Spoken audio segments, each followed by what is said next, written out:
The mining station on Kepler 442b was never supposed to house children. Corporate regulations were clear about that. But when the transport ships stopped coming and the communications array went dark, 8-year-old Marcus Chen became the youngest permanent resident of humanity's most remote outpost. The adults tried to shield him from the truth at first. They spoke in hushed tones about temporary delays and supply chain issues, but Marcus was smart for his age, perhaps too smart. He noticed how Dr. Reeves counted the food rations twice each morning, how Engineer Walsh kept checking the atmospheric processors with increasing desperation, and how Captain Torres spent her nights staring at the dead communication console. 3 months after the last supply drop, the first dragon arrived. Marcus was alone in the observation deck when the massive creature descended through the orange clouds of Kepler 442b. The adults were in emergency session, discussing rationing protocols that everyone knew were just polite ways of preparing to die. The boy pressed his small hands against the reinforced glass, watching in wonder rather than terror as something impossible materialized from the alien sky. The dragon was nothing like the creatures from his storybooks, this being stretched nearly 200 meters from snout to tail, its scales shimmering with an inner light that seemed to pulse with the rhythm of distant stars. When it landed, the entire station shook, but not from impact. The tremor came from something deeper, something that made Marcus's bones vibrate with harmonics he couldn't understand, but somehow felt in his soul. The creature's eyes were the most striking feature. They burned with an ancient intelligence, holding depths that suggested eons of accumulated wisdom. When those eyes found Marcus through the observation deck window, the boy felt something shift inside his chest. Not fear, but recognition. As if something that had been sleeping within him suddenly stirred awake. The dragon spoke without opening its mouth. Words formed directly in Marcus's mind, carrying weight and warmth that made him feel less alone than he had in months. "Young one," the voice resonated through his thoughts, "you burn with the old fire. Your kind calls it human spirit, but we know its true name. It is the flame that refuses to die, the light that grows stronger in darkness." Marcus found his voice, though it came out as barely more than a whisper. "Are you going to hurt us?" "Hurt you?" The dragon's mental laugh was like distant thunder. "Child, we have traveled across 7 star systems following the signal of your flame. Your people's light calls to us from the void. We come not as destroyers, but as those who recognize kinship." The boy didn't understand all the words, but he felt their truth. "My parents said dragons weren't real. Your parents spoke of legends and stories.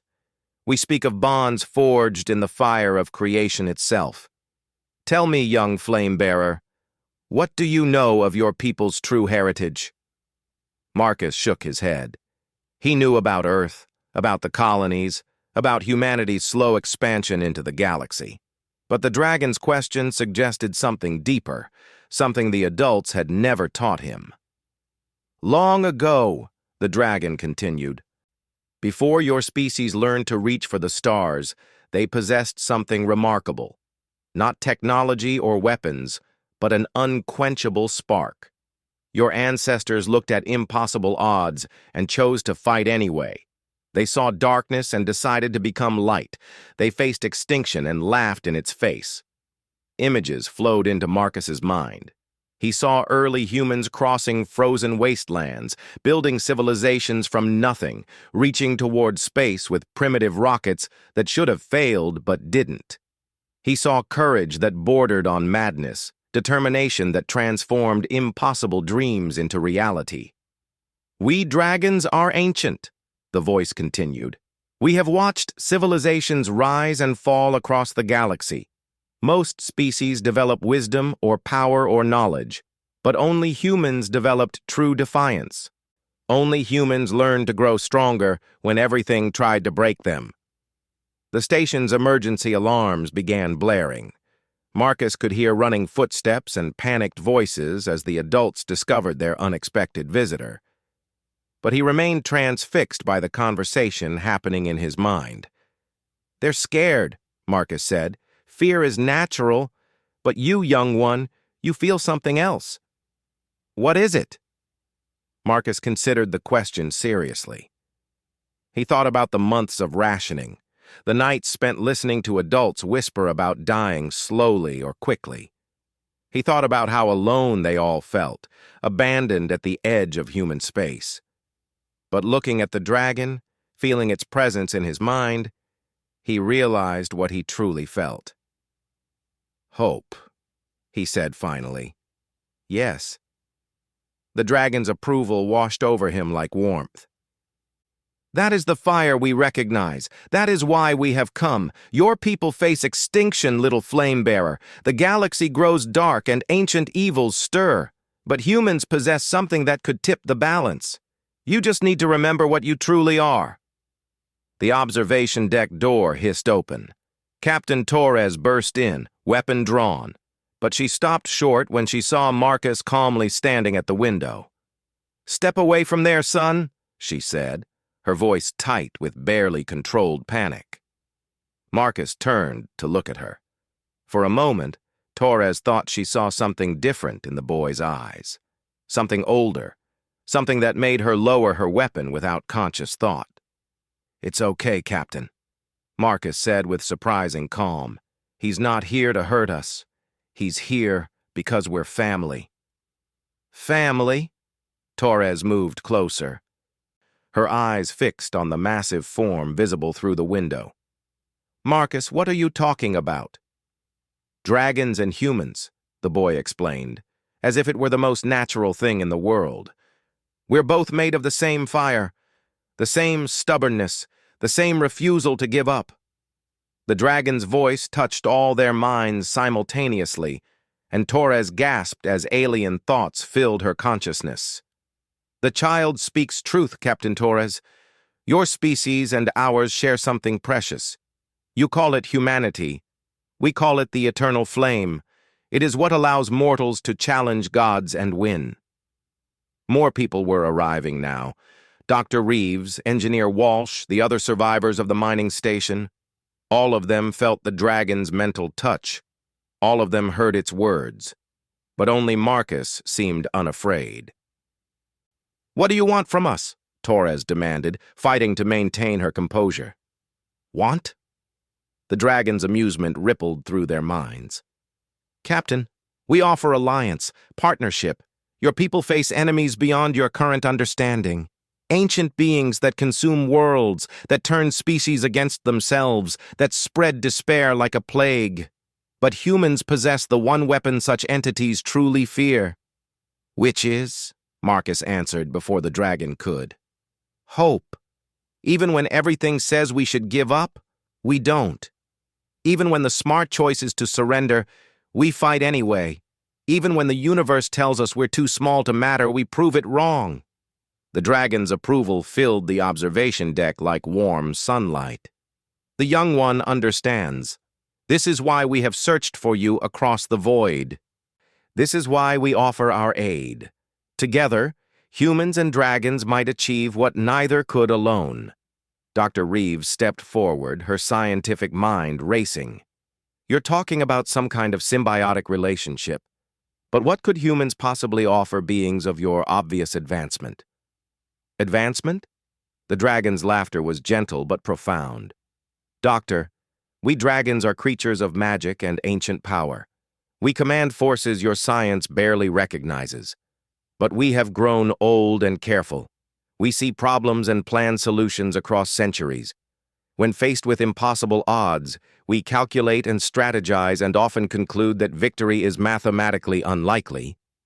The dragon's massive head turned to look directly at Marcus through the window. "Humans see impossible odds and say, 'Hold my beer.' You don't calculate whether victory is possible.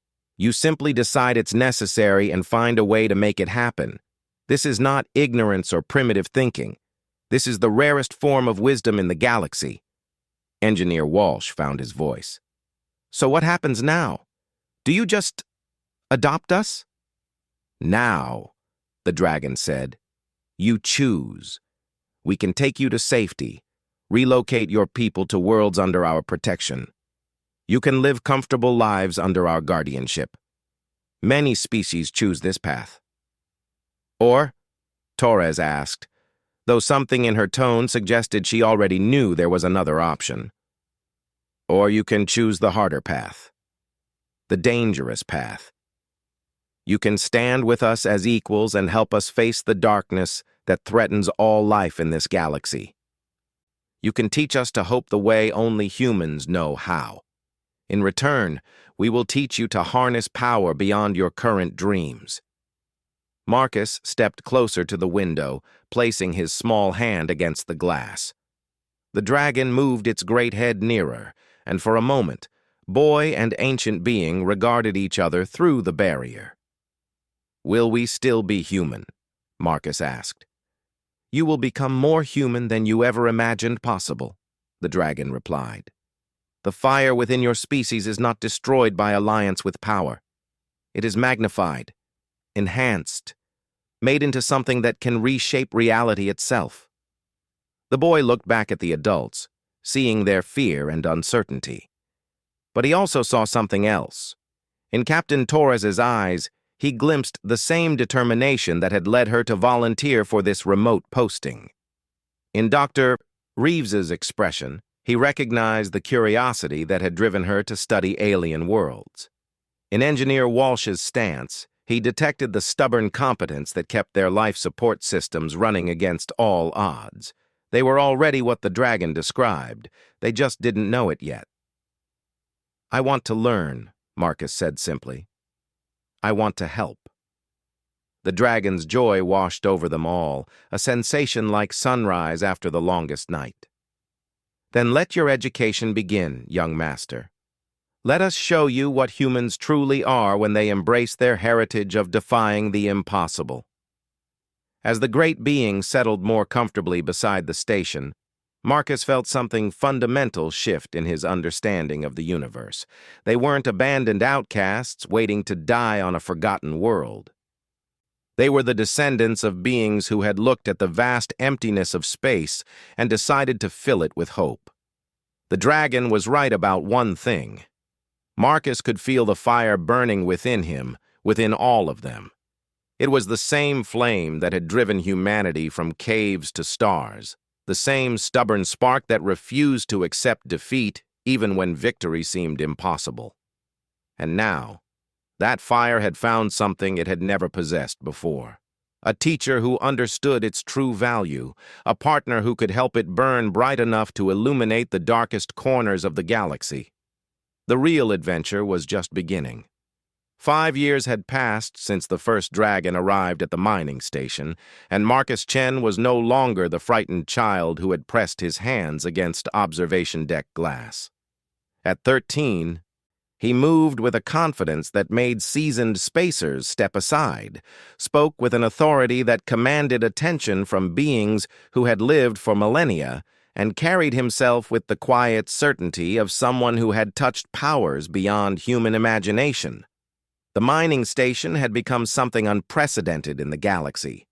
What started as a dying outpost now served as the primary academy, where humans learned to work alongside dragons, where ancient magic met stubborn human ingenuity, and where impossible things happened so regularly that they had stopped being remarkable. Marcus stood at the center of the transformed facility, no longer just an observation deck, but a vast amphitheater where dragons and humans gathered for the daily training sessions.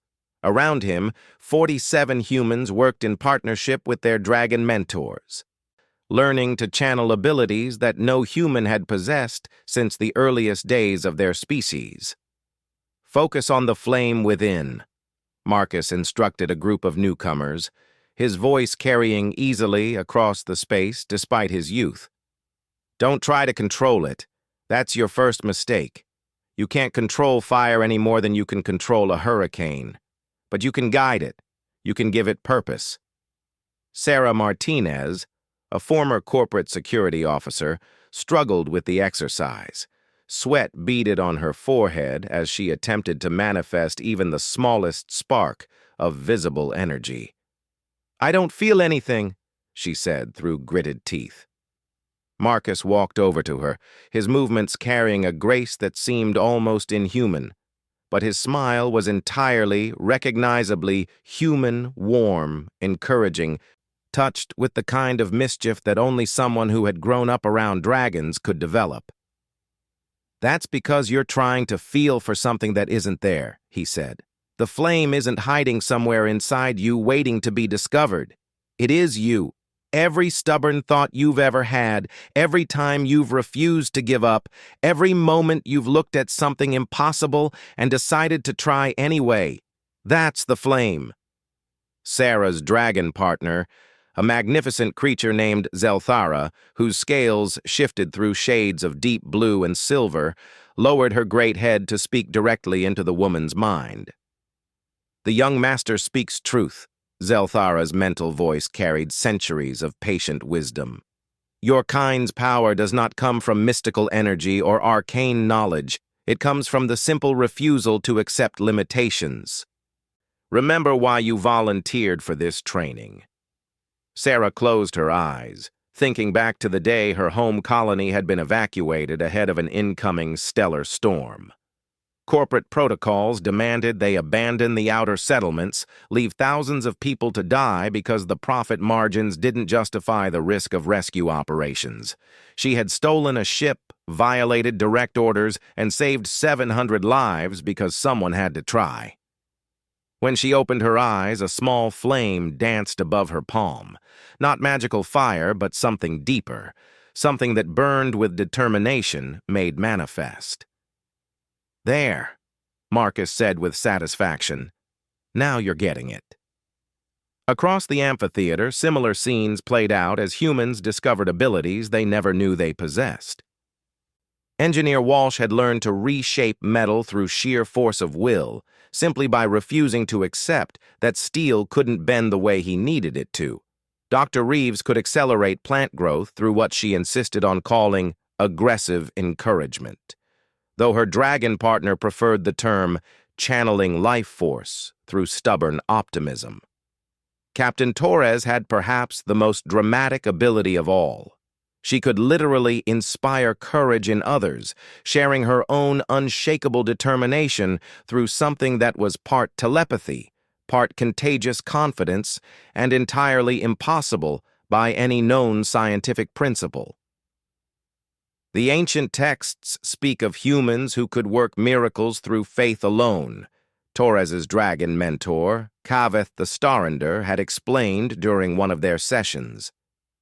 Your species called them saints or heroes or chosen ones, but they were simply humans who had learned to stop limiting themselves to what seemed reasonable.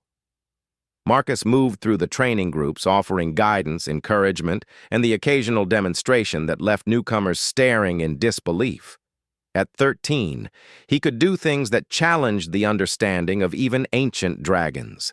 He could speak to machines, convincing them to work beyond their design specifications through what appeared to be pure force of personality. He could heal injuries by refusing to accept that damage had to be permanent. Most remarkably, he could share his own inner fire with others, temporarily granting them abilities they hadn't yet learned to access themselves. "How does he do that?" whispered Jake Morrison, a former cargo hauler who had arrived just 2 weeks earlier. His question was answered by Valtharion, the first dragon to make contact with humans. The ancient being's presence had grown even more impressive over the years, his scales now holding depths that seemed to contain entire star systems. The young master has learned something that takes most humans decades to understand, Valtharion explained, his mental voice touching everyone in the amphitheater. He has stopped thinking of himself as limited by human capabilities. Instead, he has embraced what humans truly are, unlimited by anything except their own willingness to try. Marcus paused in his instruction, sensing the dragon's words. He looked up at Valtharion with a grin that somehow managed to be both respectful and slightly mischievous. "You make it sound more mystical than it is," Marcus said. I just figured out that impossible is usually another word for no one has tried hard enough yet. And there, Valtharian's amusement rippled through the assembled minds, is the most human statement ever uttered. This is why we call him Master despite his youth. Not because he commands us, but because he embodies the very essence of what makes humanity remarkable. The training session was interrupted by an urgent chime from the station's communication system. Captain Torres immediately moved to the console, her enhanced abilities allowing her to process information faster than any baseline human. Her expression grew grave as she read the incoming message. We have a problem. Multiple colonies in the Centauri sector are reporting attacks by something calling itself the Dread Fleet. No survivors, no demands, just extinction. The atmosphere in the amphitheater shifted. Over the past 5 years, this had been their greatest fear. The dragons had spoken of ancient enemies, beings of such malevolence that entire civilizations had been wiped from history. They had been training for this moment, preparing for the day when humanity would need to prove itself against threats that even dragons feared. Marcus felt something stir within him, something that had been growing stronger with each passing year. Not just his own inner fire, but something collective. The combined will of every human in the facility, every person who had chosen the difficult path of alliance over the safety of protection. "How many ships in this dread fleet?" he asked, his young voice carrying an authority that made everyone listen. "Preliminary reports suggest thousands, maybe more. Whatever they are, they're using technology that our sensors can't fully analyze. The destruction is complete, entire worlds reduced to ash." Marcus nodded slowly, processing the information. Around him, he could feel the fear of the newly arrived humans, the uncertainty of those still learning to access their abilities. But he could also feel something else, the same stubborn refusal to accept defeat that had brought humans to the stars in the first place. "Valtharian," he said, looking up at the great dragon. "How long before they reach Earth?" "At their current rate of advance, perhaps 6 months. Maybe less." "And how many dragons are willing to stand with us when they arrive?" The ancient being's response carried both pride and sorrow. "All of them, young master. Every dragon in the galaxy has agreed to follow your lead. 3,000 of the greatest warriors and wisest mages our species has ever produced." Marcus felt the weight of that responsibility, but also something else. Opportunity.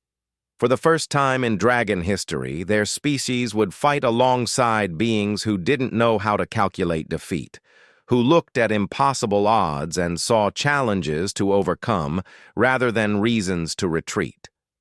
"Then we need to be ready," he said simply. "Not just the humans here, but all of humanity. Every colony, every outpost, every person who has ever looked at the stars and decided they belonged there." Dr. Reeves spoke up from across the amphitheater. "Marcus, what you're suggesting, it would mean revealing everything. The alliance, the abilities, all of it. The galaxy isn't ready for that kind of revelation." Marcus turned to face her, and for a moment everyone in the room saw not a 13-year-old boy, but something that burned with the accumulated hope of an entire species. "Doctor, the galaxy is never ready for what humans do. That's kind of our thing. We don't wait for the universe to give us permission to save it." He looked around the amphitheater, meeting the eyes of every human present. 5 years ago, we were a handful of people waiting to die on a forgotten mining station. Today, we're the bridge between humanity and the oldest magical beings in the galaxy. Tomorrow, we're going to teach an ancient evil why it was a mistake to threaten our home. Captain Torres stepped forward, her own authority enhanced by years of dragon mentoring. "What do you need from us, Marcus?" "I need you to remember what we are," he said. "We're the species that looked at the impossible and decided it was just another word for interesting challenge. We're the people who turned science fiction into history through sheer bloody-minded determination. We're humans, and we don't know how to stay down." Marcus turned to address the dragons as well, his voice carrying to every corner of the vast space. And you need to remember why you chose us as partners, not because we're wise or powerful or advanced, because when everything goes wrong, when all hope seems lost, when even magic fails. Humans are the ones who look at the end of the world and ask, "Is that all you've got?" The silence that followed wasn't empty. It was pregnant with possibility, heavy with the weight of a decision that would reshape the galaxy. In that moment, every human in the amphitheater felt it, the awakening of something that had been dormant in their species for too long. They were no longer just colonists or miners or engineers. They were the heirs of everyone who had ever refused to accept defeat, the children of a species that had clawed its way from planetary surface to galactic presence through pure, stubborn will. And they were angry. The Dread Fleet had made the fundamental mistake of threatening their home, their family, their future. They had picked a fight with the one species in the galaxy that treated impossible odds as a personal insult. Marcus felt their determination flowing through the mental links the dragons had taught them to create. Felt their fury at the threat to Earth, their love for the worlds they had built, their absolute refusal to let ancient evil destroy what they had worked so hard to create. For the first time since his training began, Marcus truly understood why the dragons called him Master, not because he commanded them, but because he had become the living embodiment of everything that made humanity extraordinary. The scared child who had watched the first dragon land was gone, replaced by something new, something that carried the hopes and dreams and stubborn determination of an entire species. The galaxy was about to learn what happened when humans stopped pretending to be reasonable. The final battle began not in the depths of space, but in the heart of an 18-year-old human who had never learned that some things were impossible. Marcus Chen stood on the bridge of humanity's defiance, the flagship of the greatest fleet the galaxy had ever assembled. Around him, holographic displays showed the approaching horror that called itself the Dread Fleet. Thousands of ships that seemed to absorb light itself, crewed by beings that had turned the extinction of hope into an art form. The enemy vessels were beautiful in their terrifying perfection. Each one was a masterpiece of dark engineering, designed not just to destroy worlds, but to crush the spirits of entire civilizations before the final blow fell. They had swept through the galaxy for eons, leaving nothing behind but empty space and the echoes of despair. Final count confirms 3,700 enemy vessels, reported Admiral Torres, her voice steady despite the magnitude of what they faced. Each one appears to be the size of a small moon. Our intelligence suggests they carry weapons that can unmake matter at the subatomic level. Marcus nodded, studying the tactical displays with the calm concentration that had become his trademark. At 18, he had grown into something that bridged the gap between human and legend. Tall and lean, with eyes that held depths reminiscent of his dragon allies, he moved with a confidence that made space itself seem to bend around his will. "Weapon signatures?" he asked. "Beyond anything in our databases," replied Commander Walsh. "Now the fleet's chief engineer. They're not just using advanced technology. Our sensors detect what can only be described as weaponized entropy. They don't just destroy things, they convince reality that those things never should have existed in the first place." Dr. Reeves, now serving as the fleet's head of xenobiology, added her own disturbing findings. "Marcus, we've analyzed the remains of the worlds they've attacked. It's not just physical destruction. They somehow drain the conceptual essence of hope itself. Survivors from the outer colonies report feeling literally unable to imagine a future. It's psychological warfare elevated to a cosmic principle." Marcus absorbed this information without visible reaction, though those who knew him well could see the subtle shift in his posture. Not fear, but focus. The kind of absolute concentration that came when a human decided that the universe had presented them with an unacceptable situation that needed to be corrected. "Where's Valtharion?" he asked. "Coordinating the dragon formations," Torres replied. 3,000 dragons in perfect battle formation, each one carrying enough magical power to level a star system. It's the most incredible sight in galactic history. "And they're terrified," Marcus said quietly. The bridge crew exchanged glances. None of them had detected any fear from their dragon allies, but Marcus had developed an almost supernatural ability to read the emotions of the ancient beings. "Not terrified of dying," Marcus clarified. "Dragons have faced death before. They're terrified of failing. For the first time in their long existence, they've found something worth fighting for beyond their own survival. They're afraid of letting humanity down." As if summoned by the conversation, Valtharion's mental voice touched everyone on the bridge. The great dragon's presence had evolved over the years, becoming something that felt less like an individual consciousness and more like the voice of an entire species' accumulated wisdom. "The young master speaks truth," Valtharion admitted. "We have watched civilizations rise and fall for millions of years. We have seen hope die so many times that we had forgotten what it truly looked like when it burned bright. But humans have reminded us of something we thought lost forever. The possibility that tomorrow might be better than today." Marcus moved to the bridge's main viewport, looking out at the assembled fleet. It was magnificent beyond description. Dragon and human vessels flew in perfect formation, their combined presence creating a light show that turned the darkness of space into something approaching beauty. But it wasn't just the ships that made the fleet extraordinary. It was what the fleet represented. For the first time in galactic history, two completely different forms of consciousness were working in perfect harmony. Dragon magic and human stubbornness, ancient wisdom and young determination, the acceptance of mystery and the refusal to accept defeat. "Open channels to all vessels," Marcus commanded. "I want every human and every dragon to hear this."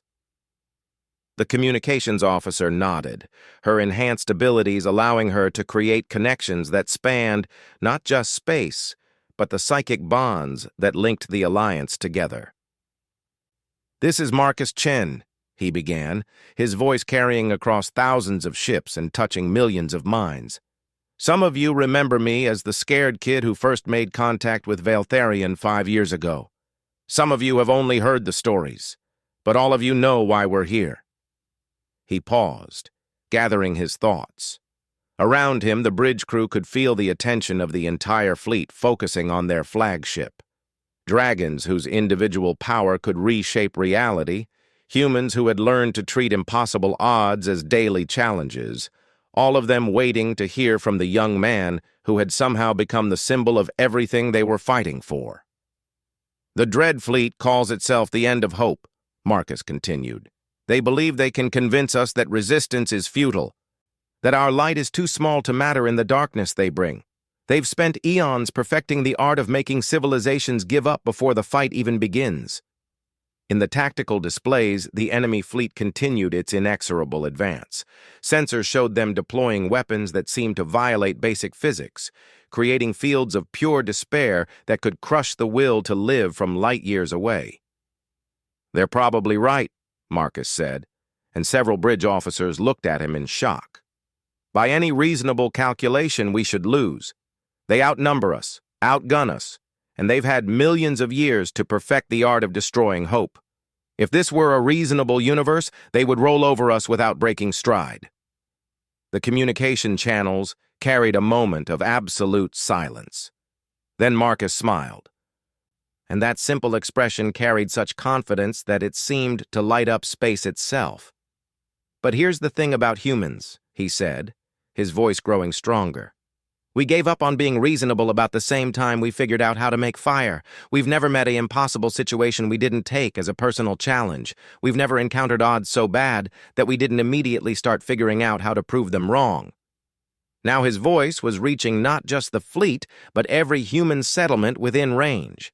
Colony worlds where people had gathered around communication arrays, space stations where workers had abandoned their duties to listen, even Earth itself where billions of people heard the words of the young man who had become the voice of their species.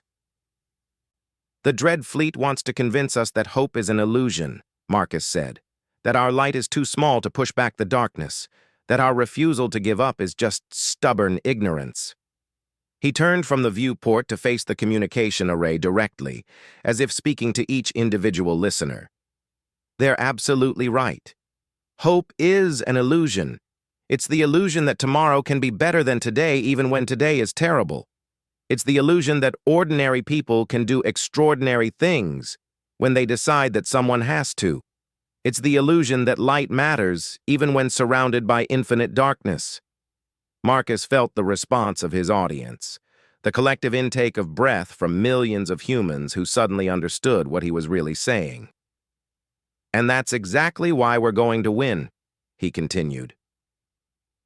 "Because humans have been living on impossible illusions since we first looked at the stars and decided we belonged there. We've been achieving things that couldn't be done since we figured out how to make tools from rocks and dreams from nothing." The tactical displays showed the Dread Fleet beginning its final approach. Weapons that could unmake reality itself were powering up, preparing to demonstrate why resistance was futile. "Every human in this fleet carries the heritage of people who looked at impossible odds and said, 'Watch this,'" Marcus declared. "We're the children of explorers who crossed oceans on rafts because they were curious what was on the other side. We're the heirs of scientists who split atoms and walked on moons and built civilizations from stubborn will and recycled starlight." Now his voice carried not just words but something deeper. The accumulated determination of an entire species, channeled through one young man who had never learned to accept limitations. "And every dragon in this fleet has remembered what they once were," he added. "Ancient beings who chose magic over logic, wonder over safety, the impossible over the merely difficult. Together we represent something the Dread Fleet has never faced before. We're hope and power working in perfect harmony." The enemy weapons reached full charge. Space itself began to warp under the influence of forces designed to convince reality that light had never existed. "So here's my message to the Dread Fleet," Marcus said, his voice now carrying the absolute certainty that had made dragons call him master. "You picked the wrong species to threaten. You chose to attack the people who invented the concept of impossible is just another word for interesting challenge. You decided to destroy the worlds of beings who treat universal constants as rough guidelines." Around the fleet, humans and dragons felt something extraordinary happening. The despair weapons of the Dread Fleet, designed to crush hope before it could take root, were meeting something they had never encountered before. Not just hope, but hope backed by the absolute refusal of an entire species to accept defeat. "We're going to show you what happens," Marcus concluded, "when humans stop pretending to be reasonable." The first wave of despair struck the Allied fleet. Weapons that had broken the will of 1,000 civilizations, unleashing their full power. For a moment, space filled with darkness so complete that it seemed to swallow light itself. Then Marcus laughed. It wasn't a sound of madness or desperation. It was the laugh of someone who had just been presented with exactly the challenge they had been hoping for. Around him, the laugh was taken up by every human in the fleet. 40,000 voices expressing not despair, but delight at finally finding an opponent worthy of their attention. The dragons joined in, their ancient voices adding harmonics that turned laughter into something approaching music. And in that moment, the impossible happened. The despair weapons reversed. Instead of crushing hope, they began to amplify it. Instead of convincing reality that light couldn't exist, they started broadcasting the stubborn joy of beings who had never learned to give up. "Valtharion," Marcus said calmly, "I think it's time to show our guests what dragonfire looks like when it's powered by human determination." "With pleasure, young master," the ancient dragon replied, and his joy was echoed by 3,000 of his kind. What followed could only be described as the most beautiful battle in galactic history. Dragon magic enhanced by human stubborn will created weapons that turned impossibility into art. Beams of pure determination struck ships designed to be invulnerable and convinced them to simply stop working. Missiles carrying the concentrated hope of an entire species penetrated shields that had never been broken and filled enemy vessels with the absolute certainty that tomorrow would be better than today. The Dread Fleet, for the first time in eons, found itself facing something it couldn't understand. Beings that grew stronger when told they couldn't win. Warriors who treated devastating losses as motivation to try harder. An enemy that seemed to become more dangerous the more hopeless their situation appeared. But the true victory came when Marcus did something that no one expected. Instead of destroying the Dread Fleet, he offered it a choice. Standing at the center of the impossible battle, surrounded by dragon fire and human determination made manifest, he sent a message directly to the minds of the ancient entities commanding the dark ships. "You've spent eons convincing civilizations to give up," he said. "You've turned the destruction of hope into your defining purpose. But here's something you never learned. Hope isn't something you can destroy. It's something you can choose to join." The battle paused as both fleets processed the implications of that statement. "You're old," Marcus continued, addressing the Dread Fleet directly. "Older than stars, older than civilizations. You've seen so much darkness that you forgot light was possible. But look around you. Look at what humans and dragons have built together. We're not just fighting you. We're proving that hope is stronger than despair, that creation is more powerful than destruction, that tomorrow really can be better than today." In the depths of the Dread Fleet's ships, ancient minds that had long ago abandoned hope felt something stir, a possibility they had thought lost forever, the chance to build instead of destroy, to add light to the universe instead of consuming it. "Join us," Marcus said simply. "Help us build something better. Help us prove that even the oldest darkness can choose to become light." One by one, the ships of the Dread Fleet powered down their weapons, not in defeat, but in something approaching wonder. Ancient beings who had forgotten what hope felt like found themselves remembering why they had first reached for the stars. The war ended not with victory or defeat, but with the most impossible outcome of all: redemption. The greatest threat the galaxy had ever known chose to become its greatest protector, and at the center of it all stood Marcus Chen, no longer a child but not quite a man, looking out at a universe that had just become a little bit brighter because someone had refused to accept that darkness was permanent. The dragons who had once called him master now called him something else: teacher. The one who had reminded them that the greatest magic of all was the simple refusal to give up. In the years that followed, the alliance between humans, dragons, and the reformed Dread Fleet would reshape the galaxy. Worlds that had known only war learned peace. Civilizations that had given up on tomorrow discovered new reasons to hope. And at the center of it all, the lesson that a scared child had learned in a mining station on Kepler 442b continued to echo across the stars. Sometimes the most powerful force in the universe is simply refusing to accept that better things aren't possible. The immortal dragons still bowed when Marcus passed, but now they did so with joy instead of reverence. Because he had taught them the most valuable lesson any being could learn. Hope isn't just an illusion, it's the illusion that makes all other realities possible.